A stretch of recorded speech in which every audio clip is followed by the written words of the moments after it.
Hello everyone, today we're going to be looking at one of Number 9's most iconic collections, Spring-Summer '01 Time Migration. It's most well known for the School of Visual Comedy graphic, and that's probably what the brand's most well known for at this point, that or the double skull.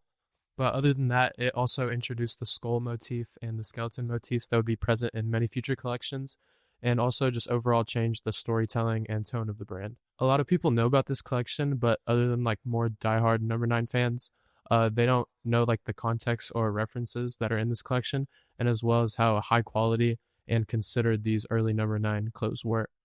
So in this video, I'm going to go a bit deeper and kind of cover the context, themes, as well as the looks themselves and pieces from outside the runway, and show off two of my own pieces to get a comprehensive overview of the whole collection.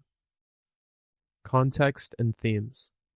The two main inspirations behind this collection were the Dadaist comedian Andy Kaufman, as well as the alternative band Godspeed, You Black Emperor. Andy Kaufman was one of the OG Dadaist comedians, and for anyone unfamiliar with that term, it was like a counter art movement, basically, where people would go against the traditions of their art form, and for Andy, that was comedy. He was most well known for his awkward humor, often just bombing on stage on purpose, as well as like even more absurd things such as wrestling women, and one time he just read The Great Gatsby like as his act.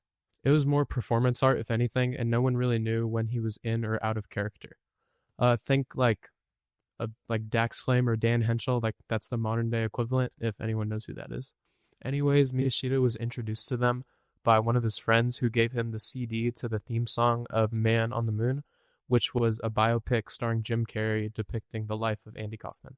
From there, he watched the movie and read the book and instantly knew that he wanted to make the collection based off of him. He said that he wanted to make clothes that would imagine kind of what he would wear, as well as what Andy Kaufman would make if he made clothes himself. He also said, quote, "Maybe reading Andy Kaufman books and such helped me do things without being too rigid." I think all these inspirations and thoughts that he had really shined through on the way the clothes were made in this collection. The other half of the inspiration behind this collection comes from a alternative band, Godspeed, You Black Emperor, out of Montreal, Canada. One of his staff members introduced him to the band, and from then on, he would just listen to them all day as if he had nothing else to listen to.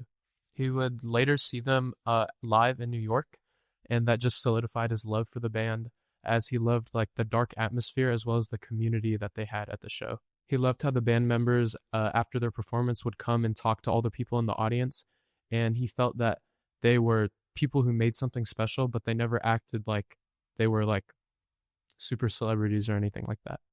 This is a sentiment that Miyashita heavily wanted to echo. With these two influences in mind, he said, "I can act like Kaufman and think of something people can't predict, and in that moment I can create it and act like Godspeed." He wanted to make something unique and exceptional, but also wanted to stay down to earth and connected with the people that consume his brand.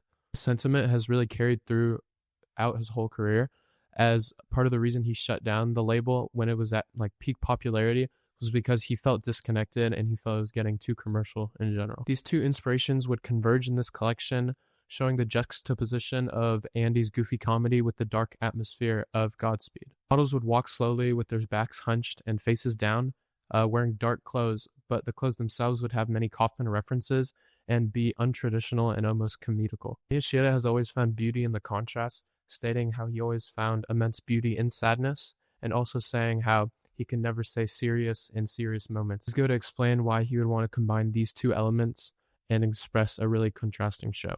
But it isn't just the rich themes of this show that make it really stand out, it's the clothes themselves. Runway and looks. Now, before we get into the runway and these pieces, we have to understand that all the clothes from this collection had incredible attention to detail. Miyashita was very involved and obsessed with not just the aesthetics of the collection, but also the fabrication and construction of each of the pieces. The tailoring and materials used in this collection are also exceptional, with Miyashita collaborating with some of Europe's highest quality textile houses, such as Tessuti di Sandrio, Nidec, and the more well-known Loro Piana. Even the jewelry in this collection, which is basically just straight silver skulls, is in collaboration with the Jom Homemade Shop, with each skull being handcrafted. Anyways, let's take a look at some of the more significant runway looks and the pieces that make them up. We first get some montage shots of the club, which I'm not even going to try to pronounce, where the show took place. Then we see this custom number 9 knight statue which might be a reference to the night graphic that originated in autumn-winter 2000 and continued to this collection. Then we get the name of the brand, followed by some information about where and when the show took place. The show starts off strong with this insane skull blazer. This piece is just such a great contrast between the beauty and tailoring with the more dark themes of the skull pattern itself. It also backs up the claims of the quality, as the blazer is 100% silk on the outer and the lining. Then we get our first look at a School of Visual Comedy item, this time on a tank top, as well as a skirt incorporating more traditional feminine clothes, probably playing into the theme of beauty. We also see the model in many necklaces, which are just a bunch of mini skulls. On look 4, we get these really baggy pants with some bits hanging off, and as the show goes on, you'll see that there's not a very consistent silhouette or type of garment, with there being really baggy, skinny stuff, and then very masculine, as well as a lot of feminine stuff. It's all across the board and really unpredictable, much like Kaufman himself. You'll also see that many of these clothes have very odd details, being very untraditional takes on otherwise pretty normal garments, making this very Kaufman-esque as well. With look 5, we get this crazy School of Visual Comedy bomber, and I also really like the hairstyle choice on this model. I think it really fits the theme and sells that kind of depressing vibe. Then on look 8, we get this Jeff Buckley button-up, which is another heavy inspiration for this collection. He was a singer who tragically passed at only 30 years old and only released one album while alive, and Miyashita was a huge fan of him. He fits the theme of this collection to a T, with his music being very sad but also very beautiful. This button-up features Jeff embroidered on the front with one of his aliases, as well as the name of one of his posthumous albums, Mystery White Boy, on the back. Below that is a skull, as well as one of his famous quotes. "The only goal is in the process. The process is in the things with little flashes of light. Those are the gigs, the live shows, it's the life in between. That's all I've got." In look 9, we get this jacket with distressed stitching layered on top of a School of Visual Comedy tank. This jacket is another huge testament to the intentionality of these clothes in the collection, with the pockets being lined with the skull patterns seen on that first blazer. These little details that no one would really ever go to notice really drive home Miyashita's care for these little things in the clothes. Look 10 features a full body black dress with more skull jewelry. Look 12, we see this black top that cuffs at the hems and almost has a built-in scarf at the neck, another very untraditional take on an otherwise normal garment. Then we get this purple tank top, slightly changing up the color palette, followed by this look of a double-tied shirt crewneck thing. I don't really know how to better describe it. The pants on this look show a shift in the silhouette, with them being extremely tight. I can appreciate these for what they are, but there's just no way they're comfortable. They're insanely tight. Then this top from look 15 has some very interesting fabrication, but I wasn't able to track down exactly what it was. Look 17 is another standout, with the top being the iconic School of Visual Comedy hoodie, every archive dude's favorite piece. But to me, it's really the pants that stand out. These pants have a beautiful drapey silhouette with a gold paisley made from 100% silk. They also feature a purple velvet drawstring with silver skull beads at the end. To top it off, the pockets are lined once again with the silk printed skull pattern. Some more amazing fabrication with this 100% suede long sleeve on look 18. 19 has the same top in a different color, while having the skirt version of those gold paisley pants from look 17. Look 21 has another School of Visual Comedy piece, this time being in a crew neck. On look 22, we finally get our first explicit Kaufman reference, with this shirt being the silhouette of Tony Clifton, specifically this picture with a cigarette or cigar photoshopped in. This was one of Kaufman's many alter egos that was known for being loud and brash while chain-smoking cigarettes. Many of the pieces in this collection featured these cigarette holes, which are likely a reference to Tony himself. That said, there's some dispute, with some saying that they more resemble bullet holes, which kind of makes sense if you consider the heavy existential themes and the skulls, but I'll leave that up to your interpretation. But to me, they look more like cigarette burns. This I Love Grandma shirt is another Kaufman reference, with it referencing this top that Andy wore on The Tonight Show. Andy was very close with his grandma in general. Milk and Cookies is referring to when at the end of one of Andy's comedy shows, he took out the entire audience to go get milk and cookies. Look 25, we go away from the Kaufman references and get this amazing paneled cowhide blazer. It kind of reminds me a little bit of the Margiela belt jacket and is once again lined in the skull print, this time in polyester. Look 27 seems pretty standard, but once again, all these seemingly normal pieces in the blazer and trousers are also lined with the skull pattern. Additionally, the shoulder on these blazers are pretty unique and angular, and whether you like them or not, they're definitely considered and intentional. Look 30 features the skull print, but this time in a scarf. With the show finally coming to a close, we get a break where everything fades to black as Jeff Buckley's Hallelujah starts to play, and we see our final look, look 33. So after all the build-up, we get this take on a fake trompe-l'oeil suit shirt with Tony Clifton's signature suit colors. This is definitely a polarizing end to the show, but to me is kind of the ultimate contrast with Jeff Buckley's beautiful music blaring as a depressed model walks with a seemingly joke shirt on with no pants on. This one look really does a good job of encapsulating the show's themes, and I actually think the risk paid off a lot. Now, to get an even deeper look at this collection, let's take a look at some of the pieces that weren't featured in the runway show itself, but were released alongside this collection. Also note that I'm not going to cover every piece. I'm going to try to cover as many as I could find, as well as many I thought were significant. And also note that if I show any pictures of clothes, they could be in multiple colorways that I didn't show. Extra pieces. This first shirt I'm going to go over is another Jeff Buckley reference, with him as a skeleton in the middle with the text Mystery White Boy on the outside. The second shirt's in the same style, but instead with Foreign Man as the text. This is likely a reference to Kaufman's character of the Foreign Man, where he would put on an accent and tell awkward jokes. It's kind of weird though, because the silhouette inside doesn't seem to be Kaufman, as the hairstyle is a little off. Then this next shirt could also be a Jeff Buckley reference, because he's seen wearing this crucifixion shirt, but obviously it could just be a reference to the crucifixion. The shirt depicts a skeleton Jesus crucified on a clock with the name of the collection in the middle and the text "Oh Jesus" at the bottom. And then on the back it says Jesus himself was controlled by the time, everything was ruled by it. This one's in the same style as the last, but it's referencing Kaufman instead, specifically his Foreign Man character and how he would bow after every joke and say "thank you very much" in an accent. And the back of this shirt is very similar to the last one, just further building on the existential themes. The Montreal shirt is really just a reference to the city itself, and it's the city that Godspeed was founded from. This next shirt is also a Godspeed reference.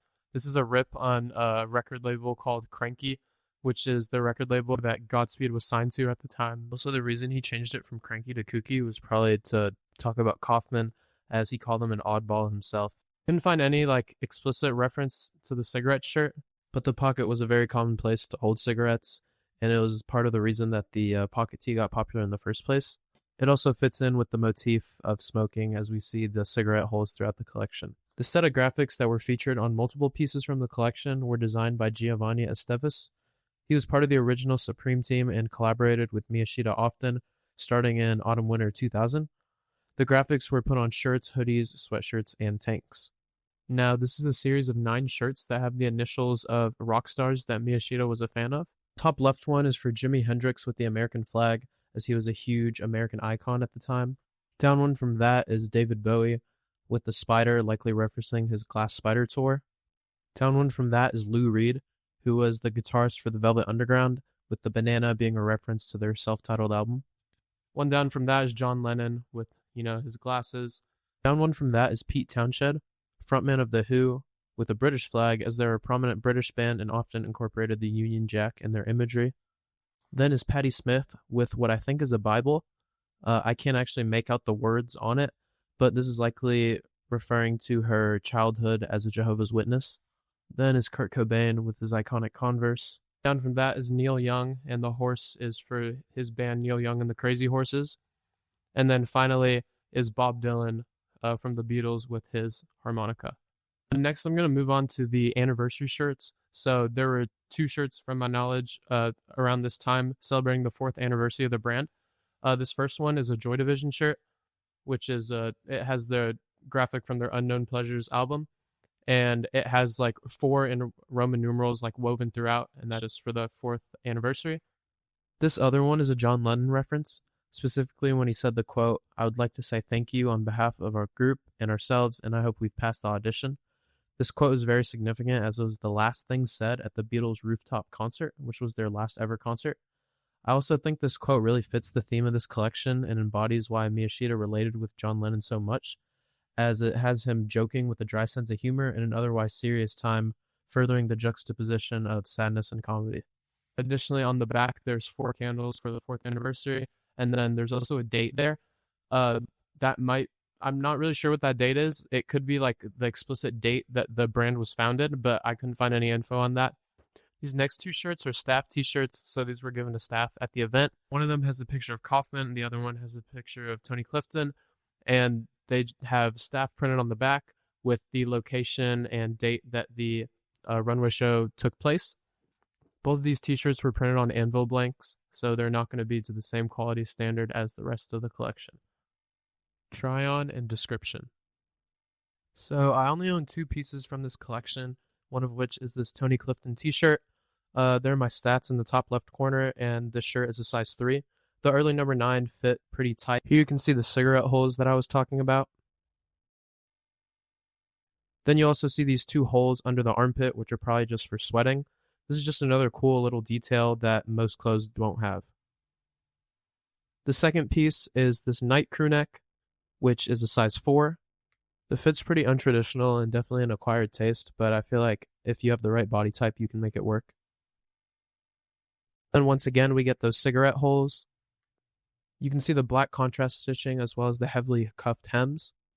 The terry itself is very soft and thin, and maybe not what you would traditionally assume is quality, but it's actually very comfortable. Overall, I love these 2 pieces, but I kind of wish I had some of the more standout stuff, such as that blazer or those paisley pants. Final thoughts. Overall, this is one of my favorite number 9 collections, as well as just being one of my favorite fashion collections in general. I really love the themes, specifically Kaufman, and even though he's a little before my time, I can kind of see how he inspired some of my favorite comedians today. I also loved how Miyashita blended the high-quality textiles with a more wearable, less avant-garde look. And if you liked the video, make sure to like and subscribe and comment what shows you'd like to see in the future. Also, check out my 3 Instagram pages. One of them is just a personal. The other one's like an archive page where I post and sell some of my clothes. And the last one is kind of a place where I compile graphical references to a lot of like archive clothes, because you can like track down the references yourself, but there's not really a place where they're all congregated. So I've just started that. And this is my first video, so it's probably a bit rough, but I'd like to give a shout out to the number 9 Discord, Archive PDF, Bliss Foster, and Low Luxury, as they've all been big helps in creating this video, whether it be inspiration or information. The next video is probably going to be over a raft show, so stay tuned and goodbye.